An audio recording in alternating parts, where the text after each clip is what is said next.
Hey, this is Kathleen, and when I'm not unfucking businesses here on the podcast, I'm unfucking real estate over at ystpete.com. My company is Seide Realty, and we are excited to sponsor this episode. This is Kayla Reynoso from Tampa Tutors, and you're listening to Unfuck My Business. No bullshit advice for business owners who want to be resilient as fuck. And here are your hosts, my absolute favorite people in the world.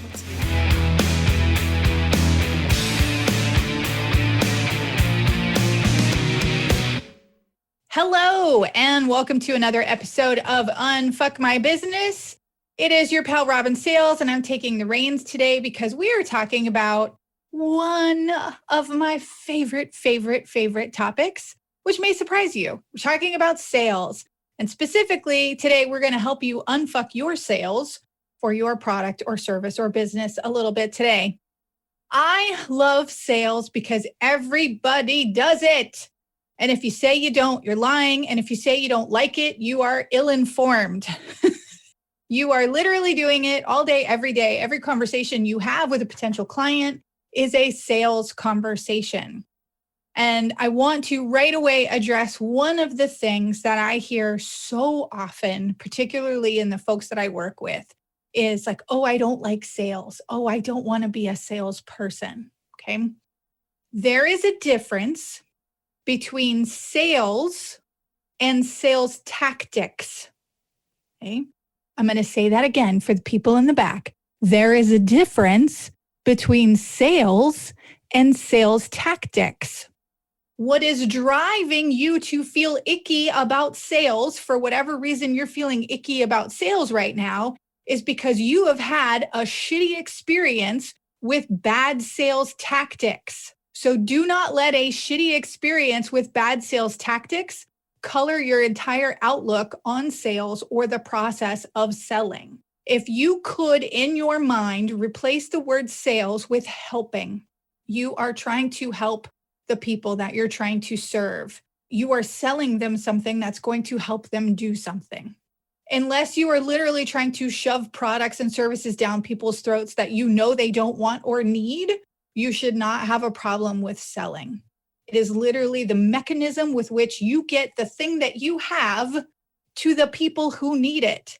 And trust me, y'all, there are people out there who need it. I don't care how weird, stupid, ultra niched, completely frivolous, or overly complicated your thing is. I guarantee you there is somebody on Google right now searching for exactly who you are and what you have. And if you're feeling icky about sales, they're never gonna fucking find you. And you're never gonna be able to get the thing that you have to the person who wants it. So shake that shit off right now. Hopefully you're gonna love sales by the time we're done with this conversation. Because if you are in business in any way, shape, or form, you need to sell and you need to get comfortable with it. I guarantee you there's a sales tactic, a sales process, a sales methodology, call it whatever you want. There is one out there that fits you, that is comfortable for you, and will work for you. And hopefully we're going to have enough of a discussion today to point you in the right direction to find those processes that will work for you. Now, I want to go around, now that I've gotten off my soapbox, let me go around and introduce everybody who's joining me for this conversation today. I have my pal and co-host, Chris Jinx Jenkins. Jinx, say hello. What's up, unfuckers? Also joining us is our community director and your real estate guru, Miss Kathleen Seide. Hello. My pal in the branding and strategy space, and also one of the best DJs I know, Mr. Shea Jeffers. Oh, much appreciated. And hello, people. And then my new best friend and frequent commenter on the show, guest starring with us today for this discussion about sales, Miss Angel Love. Say hello. Hello.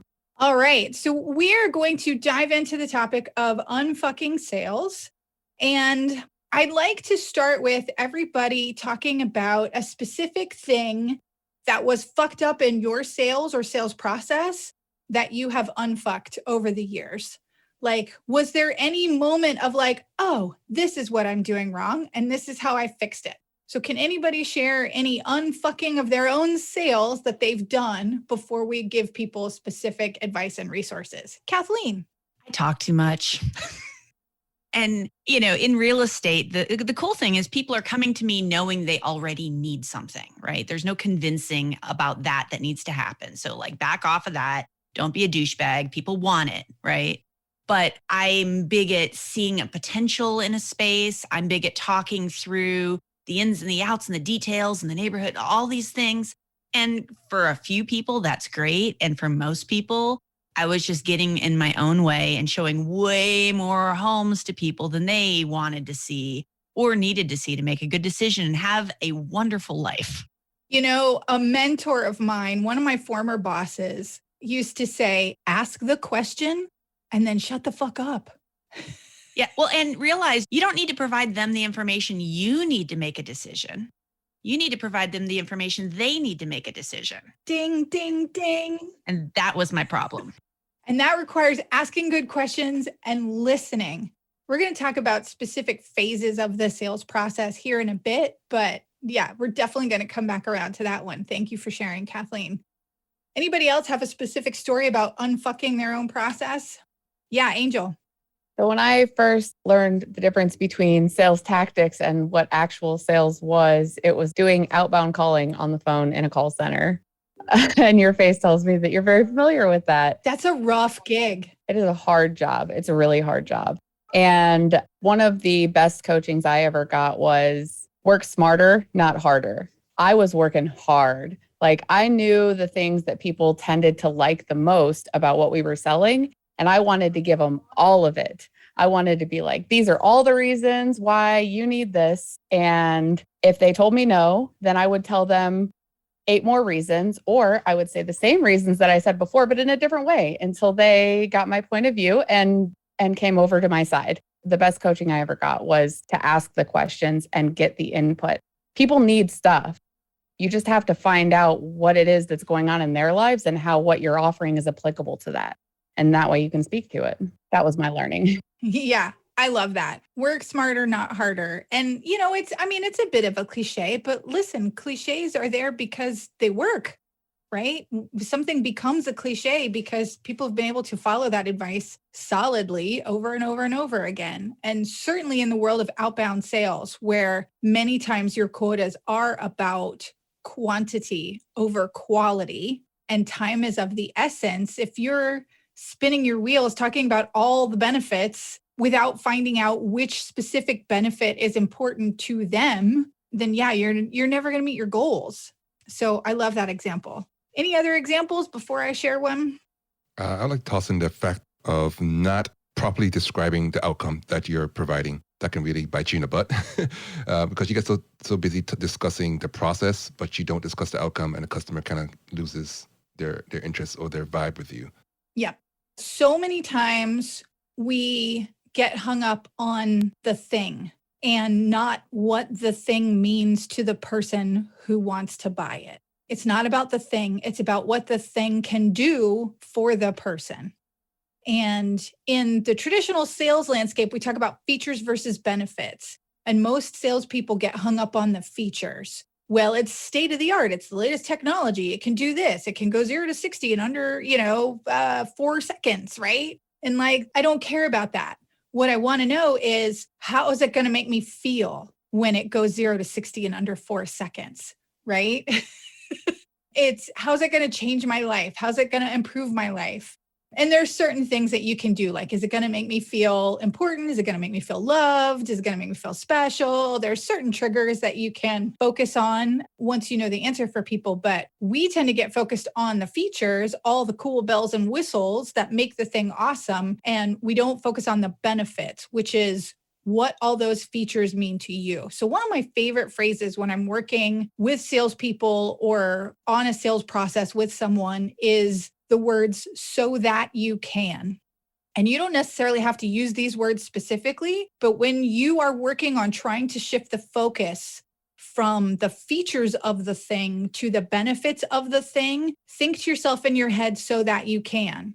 This thing has state-of-the-art technology so that you can have the latest and greatest at your disposal so that you can not have to worry about constant updates, so that you can spend less time worrying about your technology, so that you can spend more time worrying about your business, so that you can get more sales with less effort. Do you see what I'm doing there?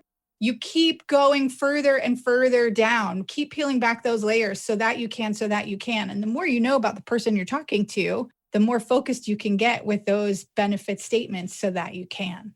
Because really what it's about is, this is going to do something for me that I need. I need the latest technology so that I can have one less thing to worry about, so that I can live the quality of life that I'm seeking. I'm getting a little philosophical here, but that's what I like about that is if we shift the focus to the benefits and not the features are secondary to the benefits. And that seems counterintuitive, but I promise you, it works. So let's shift the focus here in just a second. Jinx, did you have any unfucking of your own sales process to share? I'll just say that I think I'm practically the target market for this particular episode because of the fact that here's how my sales process works in general. People call me up and ask me to do things and give me money. That, like, that's really in my head how it always works. But the real fact of the matter is it's a consulting sort of sale or consultative sale or whatever else. We're having a conversation. And when you said at the beginning, replacing the idea of selling, which I have very much thought of in Angel's paradigm of, hassling someone to buy your product versus, talking about what the problem is and what a solution might look like and what it might cost to implement that sort of a solution. That was definitely a mind shift in my head. So, really putting myself not on the other side of the table, but on the same side of the table as the client, looking out at the problem on the other side of the table. I think that was just sort of the biggest mind shift for me in a sales process. We're always going to experience bad sales process and bad sales tactics out there in the world.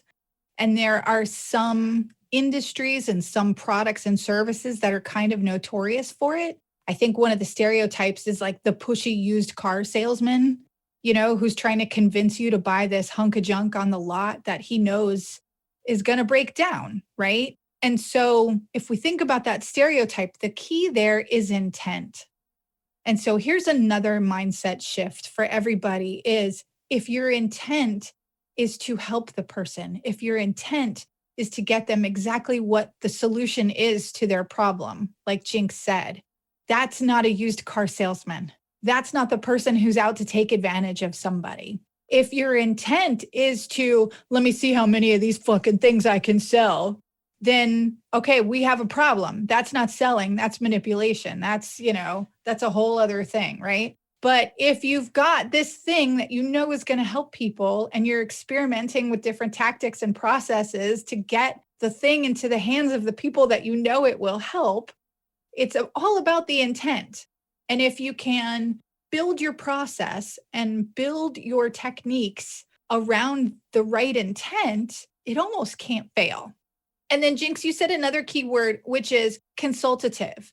So I am a firm believer. I'm an advocate for, an evangelist for relationship style selling, consultative selling. The other side of that coin is more prescriptive selling. There does come a time and a place where the clients need you to just tell them what the answer is.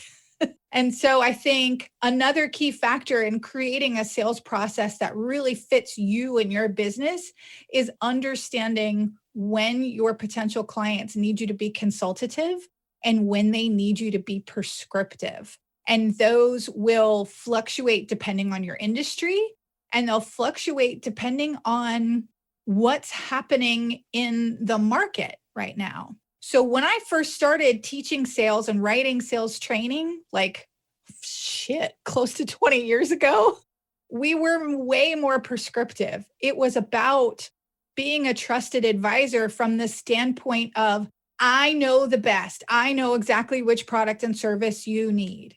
It's about being prescriptive as a trusted advisor and telling people the best thing. And we would put an emphasis on a different place in the sales process.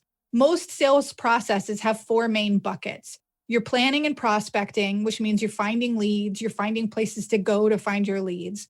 You're qualifying those leads, right? Is this person the right fit for me? Am I the right fit for them? You're building relationship and rapport, and you're closing. Okay. So I've identified you as a potential client. I have done the qualifying work to make sure you are in fact a good fit. I've built rapport with you so that you know that you like and trust me and I'm the right provider for you. And then, how are we going to sign on the dotted line? How are you going to write me that check, right? Whatever closing mechanism works for your particular thing. We used to place so much emphasis 20 years ago on qualifying and closing. And we would use terms like overcoming objections, right? Which is where you get into what Angel was talking about, like convincing people that they need this thing. Because we were coming at it from I'm your trusted advisor. I know best what you need. So let me ask you questions that were designed to point you to the things that I wanted to sell you. And then let me use my heavy-handed closing techniques to convince you that you need this right now. What has happened over the last 20 years is customers have gotten a lot savvier and we have access to much more information, right? So I still need a trusted advisor, but I don't need you to tell me what's best for me. I don't need you to tell me what my options are. I know what my options are. So to Kathleen's point earlier, like people know what they need when they come knocking on Kathleen's door. What they need Kathleen to do is say, help me take all of this information I have and make a good decision with it. I know that I need a thing. Your job is to help me realize which thing I need, how to make a good decision with it. And so now the emphasis has shifted incredibly towards prospecting and planning, getting yourself in front of the right people, not just any person, the right people, and then building rapport. Building rapport has come so critical to the sales process because I already know you need the thing. You already know you need the thing. It's about understanding exactly what you need and why, so I can build a custom solution, or so I can recommend you to the right resource, or so that we can get you package A because you don't need package B, right? So building rapport has become key and king in the sales world. And you'll see a lot of sales processes shift in that direction. And the wonderful thing, so for all of the folks who are feeling icky about sales, at the start of this conversation, the really exciting part of that is that if you do a good job of making sure you've got the right people in front of you and building rapport with them, all those icky closing techniques become unnecessary. They become completely unnecessary. All of the things that made you feel shady, that made you feel like you were convincing and manipulating people become unnecessary because we've done the work up front to make sure that we're only talking to the right people and we're building the right rapport with them. Clearly, I could go on and on and on about this, but I want to bring the conversation back around to what I see are common fail points for new businesses and new entrepreneurs who are struggling to build a sales process that works for them. And usually when people come to me and say they need help unfucking their sales, it's not actually their sales they have a problem with, it's a lead generation. And so I would love to go around and have some of you share some wisdom about your lead generation or things that you've seen work in terms of lead generation, meaning getting access to potential clients, getting in front of the right potential clients. So Shea, I'd love to start with you because I know that you've done some work on your own and you're also helping people strategize their process as well. So what are some of the best practices in your world in terms of lead generation? Establish a presence with the clients that you want to engage. Serve the people that they are also trying to serve so that they can recognize that you're like-minded individuals. And then if you happen to have that service or product that helps them do better in their realm, they will start to be drawn towards you. So for instance, I have a friend who is a bank manager.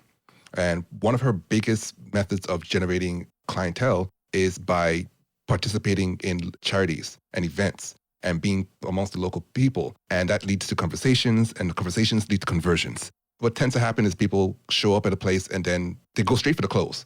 And when we're saying that the new tactic is qualifying people first and then building those relationships, you have to give it time. You have to give it time for that conversation to start, to mature, and to develop into a sales conversation versus just a, hi, I have this product for you, I love it. Yeah. Don't walk in the door and go, hi, nice to meet you. Buy this thing. Right. That could be a whole other episode. I always think in my head, The Little Mermaid, where Ariel says, I want to be where the people are. Like, that's your job as far as lead generation is, where are your people? You need to be where they are. Yeah, you don't start with, look at this stuff, isn't it neat? Yeah, you don't start with, look at this stuff, isn't it neat? Thank you for picking up on that. You don't start with the, ooh, look at the gizmos and gadgets aplenty that I have. You start with being where the people are. And in order to be where the people are, you have to know who your people are. And so when I talked about how the sales process has shifted, shifting more towards understanding who your ideal client truly is and where are they and where are these conversations already taking place, so that you can do as Shea suggested and put yourself there in that scenario to be a part of those conversations. That could be digitally, that could be in person, that could be in print. You could be writing articles that put you in front of the people who would become your ideal client. You could be creating content. You could be creating social media posts, engaging in Facebook groups or online communities. But in order to be where the people are who want to buy your products and services, you have to know who those people are and go find them and go become a part of those communities and join that conversation. Who else has insights and ideas for lead generation? Yeah, Chris. That was something that I struggled with forever. But like I said, my model really is getting people to call me. And so that's why I generally always lean so hard on authority marketing. And I fundamentally generate leads by giving away some sort of actionable benefit to people in public. I hate the idea of calling someone and being like, oh, do business with me or something along that line. I always want the relationship to be, they are interested in meeting me. They want to know about my services. They're reaching out to me. I am 100% inbound across the board. And so by getting out there and by taking small digestible pieces of actionable advice and putting them out to the public at large, it sort of establishes me as someone who wants to help, who's wanting for you to succeed, whether or not I'm making any money on it. And that generally makes it easier for people who know your service and need your service to decide to use your service.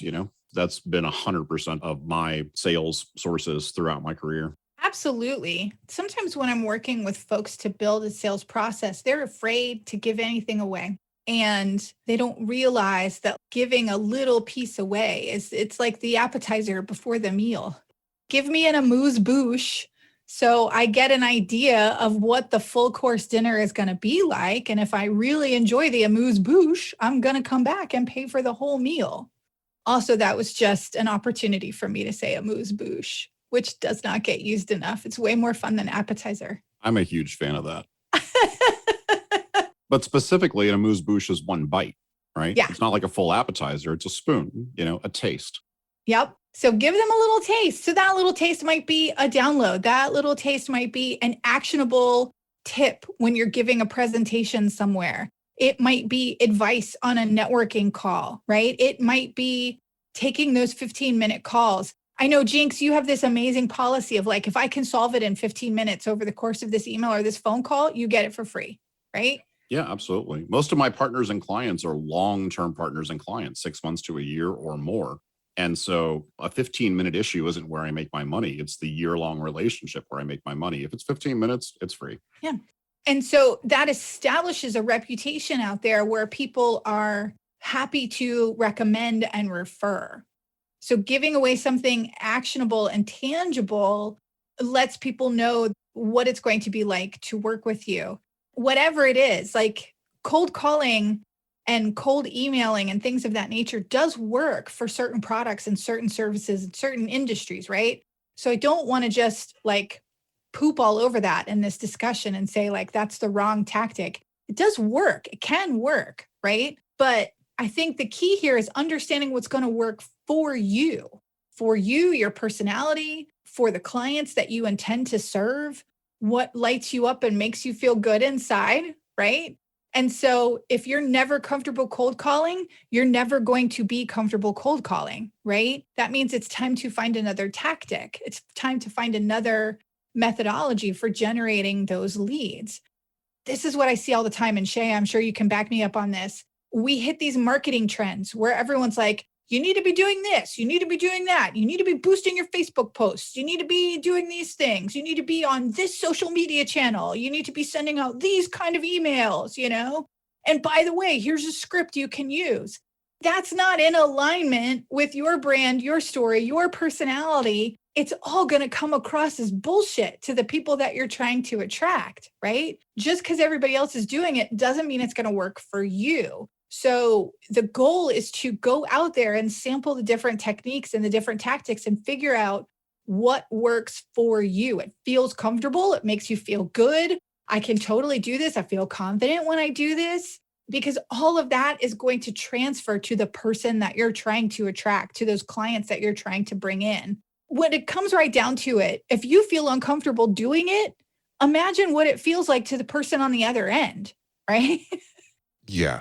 I want to toss in there about that uncomfortability. A big piece of, I knew we were going to talk about this, I don't know if this is the right time for it, but reducing the friction in your sales process, a big part of that is authenticity.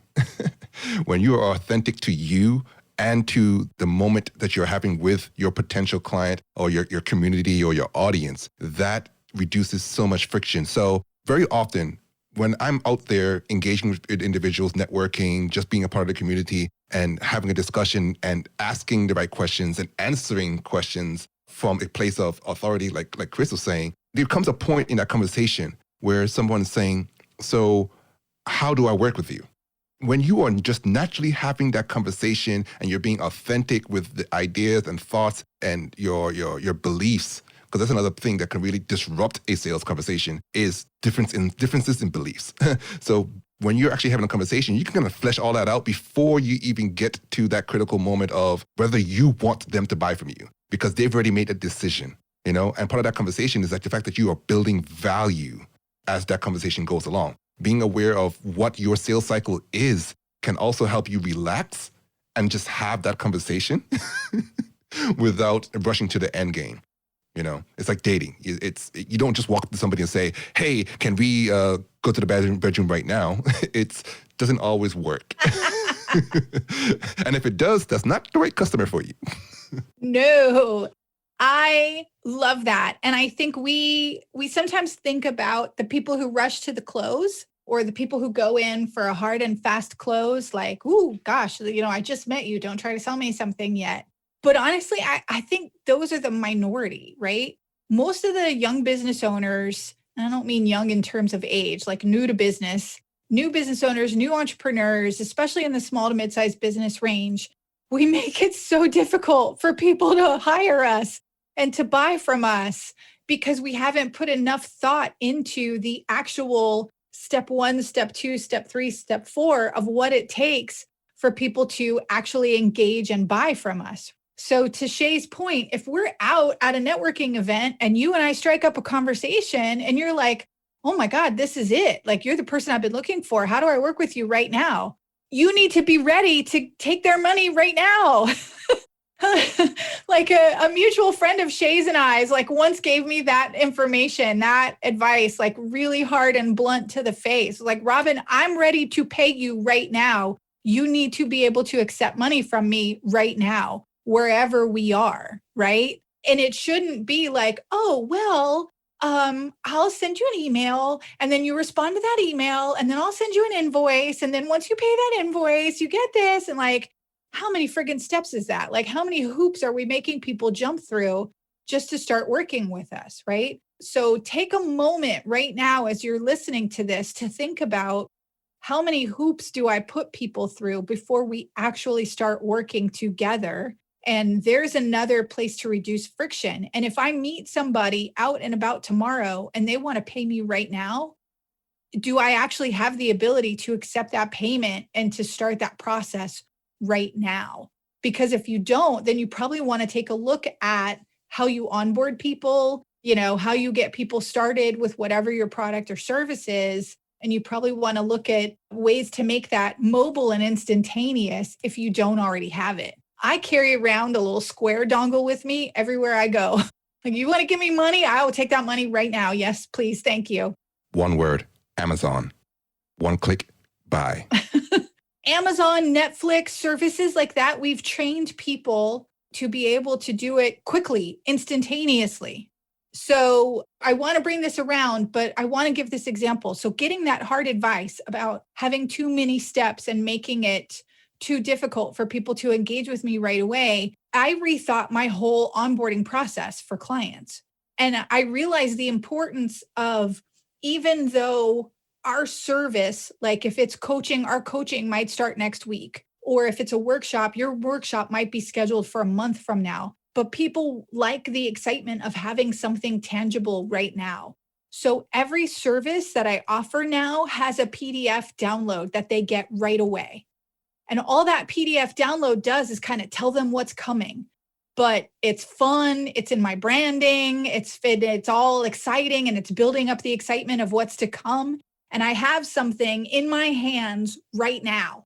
And so the transaction feels fulfilled, even if my coaching or my workshop starts in the future. So having something in my hands right now and building that thing that they can have in their hands right now also created that mechanism that allows people to pay me right now, even if something is coming in the future. So thinking about those processes and thinking about what people like and what lights people up and what you can do to give them some sort of tangible thing or delight right now at this moment, even if your product or service is delivered later down the road. Have you ever ordered something and you get like this wonderful, like, hey, here's what's happening. So-and-so is packing up your order and we can't wait to ship it out to you. Like even something as simple as like, oh my God, we're all so excited to pack your order type of email, right? Gives people that sort of instant gratification, even if the thing that they're getting comes later. Kathleen. I think that's a great point to run with, that a lot of salespeople will get in their own way because, like I said before with me, I was selling to myself. And if you take a moment to really understand what your customer's experiencing and what they want to experience, then you're going to have a much more tuned in sales process to exactly who they are and what you should be leading them through, what they're expecting, what's missing, what little emails, hellos, whatever, what little massaging you need to do along the way. But you have to come at it from their perspective, put yourself really in their shoes and walk through the whole process A to Z to get there. Absolutely. I love that. And that means you, again, I will come back to this over and over and over again until the day I die. None of this works if you don't understand who your client is, if you don't understand who you're talking to, right? So number one, to Kathleen's point, you have to understand who it is that you're talking to in order to understand what sort of little emails and things you can put along the way that's going to satisfy them and delight them through that process.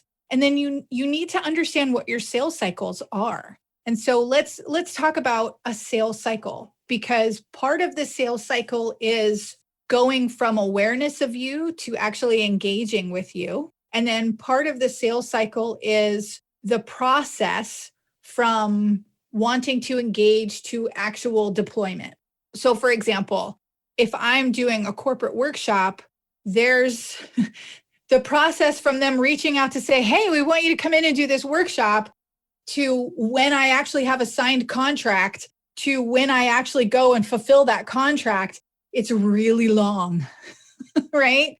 So it could be multiple months of back and forth, going through legal, going through accounting, adjusting budgets.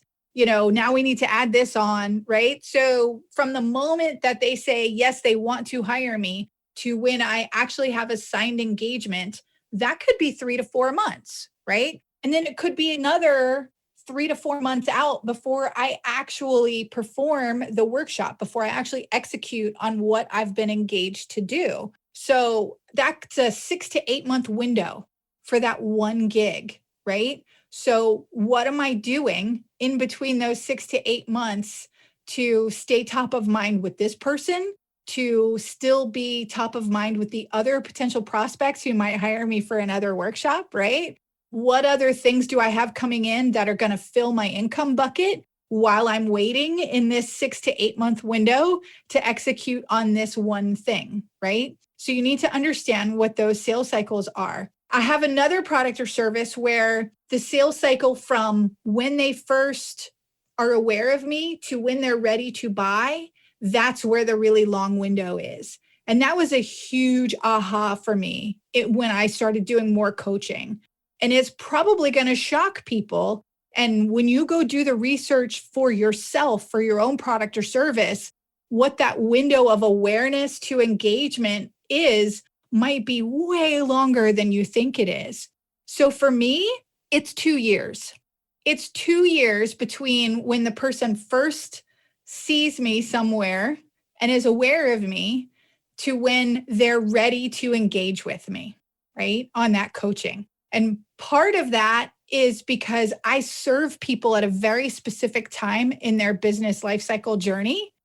And so part of that 2-year window is they're not ready for me yet, right? They know they're not ready for me yet. I know they're not ready for me yet, right? And so both of us have got to wait out this 2-year cycle before they're ready. And I didn't realize that at first. And the first few times that I met somebody somewhere, and then it was like a year and a half to 2 years later before they're finally like, okay, I'm ready for you. I had to really start asking questions, studying those metrics, studying those demographics. And that's when I was able to pinpoint, oh, I am best for people when they're in this specific window of their business life cycle, right?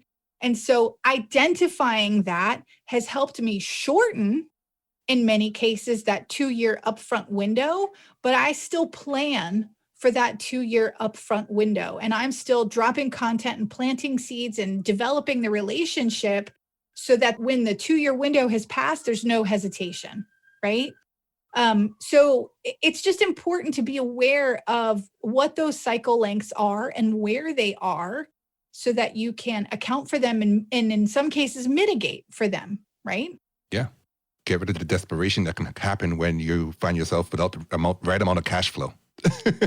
It can really create those ripples that just disrupt everything. But if you're fully aware of the life cycle from meeting to actually doing the service and getting paid for it, then you can, put all the pieces together in your business so they work in cohesion. I think that's a really good point. And I think that's what a lot of people are trying to skip. And I think that's why some of those, what I like to refer to as snake oil salesmen, are so successful, because they give you a pitch that says you can skip that life cycle, that awareness to engagement cycle, and that you don't need to take the time to get to know people, that you can just make $1 billion by putting together a pretty flyer or a great social media post. And it's all crap. It is. It's all crap. There's no cheat codes. There's no cheat codes for the natural sales process. And you just have to figure out what the natural sales process is for you, your product, and your service. There's no cheat code for it. There's no speeding it up. And there's this phrase that we used to use in the old school sales days that I think is still applicable, which is slow down to speed up. So slow down to speed up. And what that means is stop trying to rush to the close. Take the time to figure out what the actual process is, deliver what people actually want and need along that process, and then the close will naturally happen. And the more you do that, you will get more closes instead of trying to rush fewer people to a faster close, right? Yeah. So I want to toss in there that there's some questions that help trigger those things. What, how, and why? When you ask these type of questions, they generate those moments more frequently. Love it. Kathleen? Asking for a close along the way in your sales process can help immensely too, because certain people, they already know who you are, they already know what you've got, and they want it. And if you keep going through your whole sales process, you are not going to sell it to them. They want to be done with it. They're coming, they want to go. And then other people need to be taken through that whole process along the way. So if you're not giving them the soft close opportunities along the way, you're actually going to lose customers. 1,000%. And folks, you're probably going to need to experiment with your wording here, right? And so this is where relying on how somebody else does it may not work for you. So I am very casual, and I might say something like, hey, I'm so glad you chose me. You and I have a long history together. Do you know where you're in for? Are you ready to sign on the dotted line now? Or do I need to show you some stuff, right? And to Kathleen's point, if they know me, we have an established history, like they're ready to just go, then we could just go. We can skip all the la-di-da, right? But even if we have an established relationship, they may need to go, can you just show me X, Y, and Z so I'm clear? People will tell you what they need if you just ask the question. What do you need to see right now? Great. Are you ready to go right now? No? Okay. What's going to make you feel comfortable going right now? And we're not pushing, we're asking for what they need so we can give them what they need. That's very different than, so if I were to, tell you that this product was going to do this, this, and this for you, is there any reason you wouldn't sign on the contract line with me today? That shit is fucking bullshit. I could, would you? It's asking for objections. It's saying, hey, tell me all the reasons you don't want why would you ask somebody why they don't want your service? If people object, they're going to object. And then So that you can overcome them. Good, because that's what people think we still want in a modern sales process. And that is not what people want anymore. I know what I need. Just fucking give me what I need. I'm glad you mentioned the overcoming objections thing. That irritates me so bad. Overcoming objections. And I remember our little papers in outbound sales where we had all of our list of rebuttals on there. And so to Jinx's point earlier, that's you're getting on opposite sides of the table and it becomes a battle. And I'm just going to keep pushing until you agree with me. And then the client, even if they agree with you, even if they realize, wait, this is the product for me. Well, now it's a battle of like, who's going to win? And they're going to say no, even if they want what you have. And so it's about getting on the same side of I like to use resolving objections, because if there's an objection, that tells me that either one, I don't know enough about you to be recommending something in the right way, or you don't know enough about what I have to offer to be bought in. And so either way, the ownership is on me to figure out where the gap is. Absolutely. On this show and in our community calls, we tend to make a lot of parallels to relationships, business and personal relationships. And I think one of the things I've learned over the years is that in order for a long-term relationship to continue to be a long-term relationship, we have to remember that we're on the same team. I won't misinterpret what my partner says if I remember that we're on the same team. And so if we're on the same team, then that thing that he said to me must be coming from a place of love and a place of wanting to help. And so sales in our business operates very much the same way.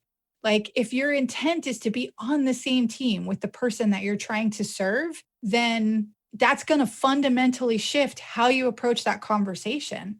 And to Jinx's point earlier, like and Angel's point just now, we shouldn't be sitting across from each other on opposite sides of the table. We should be sitting next to each other because I'm on your team. I want to help you. I want you to win. I want you to succeed. And I want to craft a solution for you that's going to enable that to happen. And so if we remember that our goal is to be on the same team with the clients and people that we want to serve, then we let that color the tactics that we choose, the processes that we build, the things that we put in place, the conversations and how we structure them. It's kind of hard to lose. And that's why I love sales, you guys. It's because when you build a sales process that doesn't just work, but it works for you. It is customized to fit you and the people that you're trying to serve. You literally can't lose. All you can do is speed up the win. So I hope this has helped you all. Please come hang out with us in our Facebook group because we talk about shit like this all the time. Like I need very little incentive to nerd out about sales and sales processes. And I will be happy to answer your questions, probably at more length than you desire. So come hang out with us at our Facebook group. Search Unfuck My Business on Facebook to find our group. And it is in that group that you will find our weekly community support calls where we can literally help you build a sales process that works just for you. And if you have other questions or other topics that you want us to tackle in a future episode, please shoot us an email at WTF@unfuckmybusiness.com, and we will be happy to craft an episode that is built just for you. Until then, on behalf of all these amazing folks that joined me for this conversation today, we will see you next Tuesday. What the fuck are you waiting for? Take what you learned in this episode and do something with it. You'll find all the links and resources we talked about in our show notes for this episode, and go to unfuckmybusiness.com to subscribe to the show.